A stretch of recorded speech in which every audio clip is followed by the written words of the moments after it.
Good morning. आज आप लोग के लिए हम यूनिट 8 यानी एटम एंड न्यूक्लियर का ऑब्जेक्टिव क्वेश्चन लेकर के आए हैं। चलिए देखते हैं, स्टार्ट करते हैं। पहला क्वेश्चन हमारा क्या बोल रहा है, ध्यान से देखिएगा।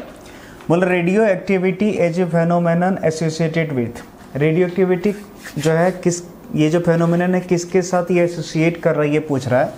तो पहला बोल रहा है डीके ऑफ न्यूक्लियस, दूसरा जनरेटेड ऑफ रेडियो वेव्स। तो देखिए पहला ऑप्शन ही हमारा सही जा रहा है, डीके ऑफ न्यूक्लियस। याद करो जो न्यूक्लियस का डीके होता है उसी को हम लोग कहते हैं रेडियो एक्टिविटी। तो इसीलिए सिंपल से यही को आंसर चला गया। नेक्स्ट बोल रहा which of the following can be deflected by applying magnetic field. ठीक है, बोल रहा है इसमें से कौन सा है जो कि डिफ्लेक्ट होता है मैग्नेटिक फील्ड अप्लाई करने के बाद। तो ध्यान से देखिएगा, अल्फा रेज और बीटा रेज। याद रखिएगा अल्फा पे पॉजिटिव चार्ज है और बीटा पे नेगेटिव चार्ज है, यानी दोनों चार्ज पार्टिकल है। तो सिंपल से ये और ये दोनों डिफ्लेक्ट होगा, लेकिन गामा पे न्यूट्रल है, गामा पे कोई चार्ज नहीं होता है, इसलिए ये मैग्नेटिक फील्ड में डिफ्लेक्ट नहीं होगा। तो इसका आंसर जाएगा both A and B, D number. चलिए नेक्स्ट अगर देखें, बोल रहा है 1 AMU इज इक्विवेलेंट टू, यानी 1 एटॉमिक मास यूनिट किसके बराबर होता है। तो याद कीजिए 1 AMU आप पढ़े होंगे, 1 AMU इक्वल टू होता है 1.67 इंटू 10⁻⁻27 kg। क्लियर है, इतना होता है। लेकिन देखिए ध्यान से यहाँ 1.66 इंटू 10⁻⁻27 ग्राम दिया है, तो ये तो जाएगा नहीं। तो 1.66 इंटू 10⁻⁻27 kg, तो ये जाएगा। तो बोलिएगा सर यहाँ पर 1.67 आप बताए, तो 1.66 लगभग इसी के बराबर है, तो इसलिए वही जाएगा।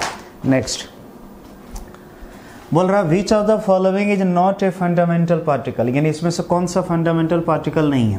तो आपको पता होना चाहिए इलेक्ट्रॉन, प्रोटॉन, न्यूट्रॉन ये एटम में पाया जाता है, ये तीनों फंडामेंटल है। लेकिन अल्फा पार्टिकल याद रखिएगा ये फंडामेंटल पार्टिकल नहीं है। नेक्स्ट बोल रहा in an atom electron can revolve only in those orbit in which its angular momentum is integer multiple of। ठीक है, यानी इलेक्ट्रॉन जिस ऑर्बिट में रिवॉल्व करता है तो वो किसके इंटीजर मल्टीपल होता है। तो याद रखिएगा बोर का जो सेकंड पोस्टुलेट था उसका कहना था कि जिस ऑर्बिट का एंगुलर मोमेंटम h/2π का इंटीजर मल्टीपल होगा, n यानी इंटीजर नंबर, h/2π का इंटीजर मल्टीपल होगा, उसी में रिवॉल्व करेगा। तो आंसर जाएगा h/2π है ऑप्शन। तो देखिए ए नंबर। नेक्स्ट अगर क्वेश्चन हम लोग देख रहे हैं, ध्यान से देखिए क्या बोल रहा है, beta particle are fast moving. याद रखिएगा बीटा पार्टिकल क्या होता है। तो याद रखिएगा बीटा पार्टिकल जो है एक तरह से ये इलेक्ट्रॉन्स है। क्या है, इलेक्ट्रॉन्स। यानी हम बोल सकते हैं बीटा पार्टिकल फास्ट मूविंग क्या होता है, इलेक्ट्रॉन होता है। नेक्स्ट अगर जाएं, बोल रहा है रेडियम 22688 न्यूक्लियस देयर आर, यानी इसमें क्या है। तो याद रखिएगा ये जो है ये आपका नंबर ऑफ प्रोटॉन बताता है, और ये नंबर ऑफ प्रोटॉन और न्यूट्रॉन दोनों मिला के जो होता है इसको कहते हैं। क्लियर है। तो अगर हम बात करें ये 88 नंबर ऑफ प्रोटॉन्स है, 88 नंबर ऑफ प्रोटॉन, और ये जो है न्यूट्रॉन प्लस प्रोटॉन, यानी न्यूट्रॉन प्लस प्रोटॉन दोनों मिला करके ये 226 है। क्लियर है। तो आप जान ही रहे हैं नंबर ऑफ न्यूट्रॉन अगर निकालेंगे 226 में नंबर ऑफ प्रोटॉन घटा देंगे, तो 226 माइनस नंबर ऑफ प्रोटॉन कितना 88 है, तो इसको अगर माइनस करेंगे तो सिंपल सा आएगा 38। याद रखिएगा इसमें 38 न्यूट्रॉन्स है आपका, और प्रोटॉन कितना है 88। देखिए है ऑप्शन 138 प्रोटॉन एंड 88 न्यूट्रॉन, ये तो गलत है। 138 न्यूट्रॉन, ठीक है, 138 न्यूट्रॉन एंड 88 प्रोटॉन्स, ये भी गलत है। अच्छा हम थोड़ा गलती यहाँ पर किए थे, यहाँ पर 138 आएगा, सही है। 138 न्यूट्रॉन एंड 88 प्रोटॉन्स बिल्कुल सही है, तो इसका आंसर जाएगा बी नंबर। क्लियर है। नेक्स्ट अगर जाएं, बोल रहा which spectral series of hydrogen spectrum lies in the visible region of electromagnetic spectrum. ठीक है, यानी बोल रहा है हाइड्रोजन स्पेक्ट्रम में कौन सा सीरीज है जो आपका कौन विजिबल रीजन में आता है। विजिबल रीजन में याद रखिएगा बामर आता है, इसका आंसर क्या है, ए नंबर बामर। क्लियर है। नेक्स्ट अगर जाए क्वेश्चन, बोल रहा है in the radius of first orbit of hydrogen atom is 5.4 into 10⁻11 metre, then the radius of second orbit is. ध्यान से देखिएगा जो रेडियस होता है न्यूक्लियस एटम का वो डायरेक्टली प्रोपोर्शनल होता है n स्क्वायर के, n यानी नंबर ऑफ ऑर्बिट के स्क्वायर के। तो समझिए जंक्शन से R is directly proportional to N square, N यानी नंबर ऑफ ऑर्बिट, किसका पूछ रहा है सेकेंड ऑर्बिट का, तो एन का वैल्यू 2 का स्क्वायर यानी R is directly proportional to 4 हो जाएगा, यानी सिंपल सा रेडियस जो है वो 4 टाइम्स हो जाएगा। तो देखिए पहले रेडियस कितना था 5.3 इंटू 10⁻11 मीटर, इसका 4 टाइम्स अगर करेंगे तो बस मल्टीप्लाई कर दीजिए, ठीक है 2, ये कितना आ जाएगा 21.2 इंटू 10⁻11 मीटर। देखिए है, या फिर इसको हम ऐसे लिख सकते हैं 2.12 इंटू 10⁻10 मीटर, जिसको हम 2.12 एंगस्ट्रॉम भी बोल सकते हैं। देखिए ध्यान से 2.12 एंगस्ट्रॉम, ये भी आंसर। नेक्स्ट अगर जाए, बोल रहा है which of the following has maximum penetrating material is, ठीक, बोल रहा है इसमें से कौन सा मैक्सिमम पेनिट्रेट करने वाला मटेरियल है, तो सबसे अधिक पेनिट्रेट करता याद रखिए gamma rays, C number. Next अगर जाए क्वेश्चन क्या बोल रहा है, in the radius of the first Bohr's orbit is R, ठीक है, in the radius of first orbit is R, यानी पहला जो बोर्स ऑर्बिट है उसका रेडियस आर है। The radius of second Bohr's orbit is, यानी सेकेंड बोर्स ऑर्बिट का रेडियस, तभी हम तुरंत बताए थे radius is directly proportional to N square होगा, तो radius is directly proportional to N square, n मतलब number of orbit, second orbit का हमसे पूछ रहा था 2 का स्क्वायर, तो r is directly proportional to 4 यानी 4 टाइम्स हो जाएगा। तो पहले अगर आर था तो अब 4r होगा, तो देखिए है ऑप्शन 4r, इसका आंसर ये बी नंबर। नेक्स्ट अगर जाएं, बोल रहा the nuclear radius of the order, यहाँ मिस प्रिंट हुआ, the nuclear radius is in the order of, ठीक है, न्यूक्लियर रेडियस जो है किस ऑर्डर में होता है, तो याद रखिएगा न्यूक्लियस का रेडियस होता है 10⁻15 मीटर, इस ऑर्डर में होता है। देखिए ऑप्शन इसका आंसर सी।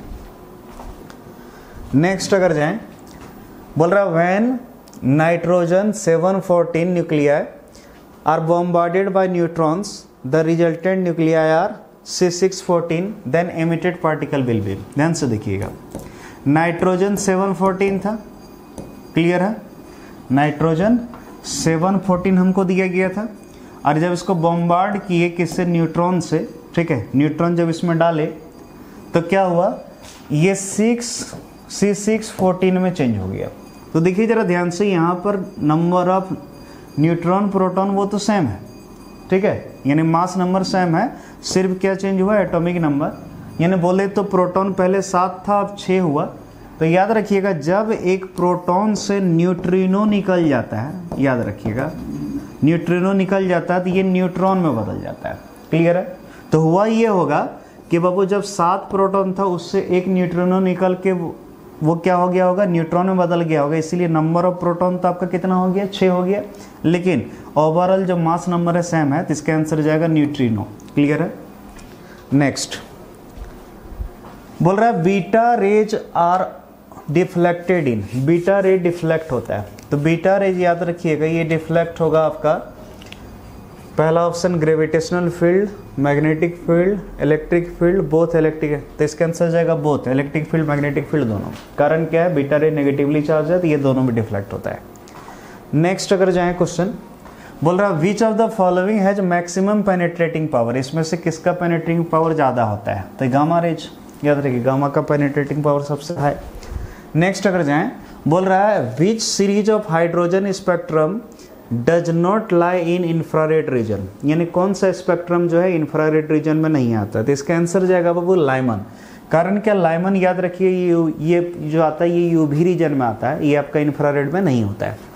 नेक्स्ट अगर जाएं, बोल रहा है the energy of electron in first Bohr orbit of hydrogen atom is -13.6 electron volt, याद रखिए फर्स्ट ऑर्बिट का एनर्जी यानी E1 दे दिया -13.6 इलेक्ट्रॉन वोल्ट।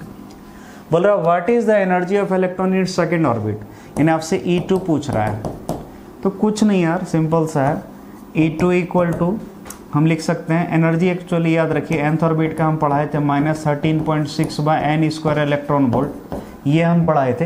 तो E2 निकालना है तो -13.6 बाय n स्क्वायर, n का वैल्यू 2 रखना है, 2 स्क्वायर इलेक्ट्रॉन वोल्ट यानी -13.6 बाय 4 इलेक्ट्रॉन वोल्ट, अगर इसको सॉल्व करेंगे 3.14 इलेक्ट्रॉन वोल्ट आएगा, ठीक है, -3.14 3.4 3.4 इलेक्ट्रॉन वोल्ट आएगा। देखिए ऑप्शन, इसका आंसर ये ए नंबर। नेक्स्ट अगर जाएं, बोल रहा है time during which the amount of radioactive substance becomes half of its initial amount is called. यानी वो टाइम क्या होगा जब कोई भी रेडियोएक्टिव सब्सटेंस है उसका जो इनिशियल अमाउंट था उसका आधा हो जाए, तो उसका हाफ लाइफ टाइम कहते हैं। तो इसका आंसर क्या, B number, half life. Next बोल रहा है beta rays are deflected in. Beta ray किस में डिफ्लेक्ट होता है? तो ये क्वेश्चन रिपीट हो रहा है, ये थोड़ा दिन एक दो क्वेश्चन पहले भी यही था। तो इसका आंसर जाएगा both magnetic field and electric field. Next अगर जाएं, बोल रहा था atomic number and mass number of A specimen are Z and A respectively. यानी एटॉमिक नंबर जेड दिया है और मास नंबर ए दिया है। The number of neutrons in atom will be. Number of neutron पूछ रहा है, तो नंबर ऑफ न्यूट्रॉन निकालने के लिए आपको क्या करना है, मास नंबर में आपको एटॉमिक नंबर घटा देना है, तो ए माइनस जेड, यानी इसका आंसर क्या, डी नंबर। नेक्स्ट बोल रहा है the time in which radioactive substance becomes half of its initial amount is called. ये क्वेश्चन फिर से रिपीट हो रहा है, हाफ लाइफ। नेक्स्ट बोल रहा था सोलर स्पेक्ट्रम इज। याद रखिएगा सोलर स्पेक्ट्रम जो होता है वो ब्लैक लाइंस का एक स्पेक्ट्रम होता है, तो spectrum of black lines, C number. Next अगर देखें, बोल रहा था least stable nucleus is. Least stable nucleus, देखिए अगर आपको सिंपल सा अगर लीस्ट स्टेबल न्यूक्लियस निकालना तो इसके लिए आपको मैजिक नंबर निकालना होगा। मैजिक नंबर किसको कहते हैं सुनिए, आपको करना है क्या है, न्यूट्रॉन और प्रोटॉन का रेशियो कीजिए। न्यूट्रॉन और प्रोटॉन का रेशियो अगर 1 आता है तब सोच लो ये स्टेबल है, ठीक है।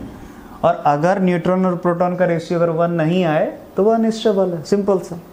तो पूछ रहा है लिस्ट स्टेबल कौन सा है, तो हम देख लेते हैं कि इसमें न्यूट्रॉन प्रोटॉन का रेशियो 1 नहीं आता है।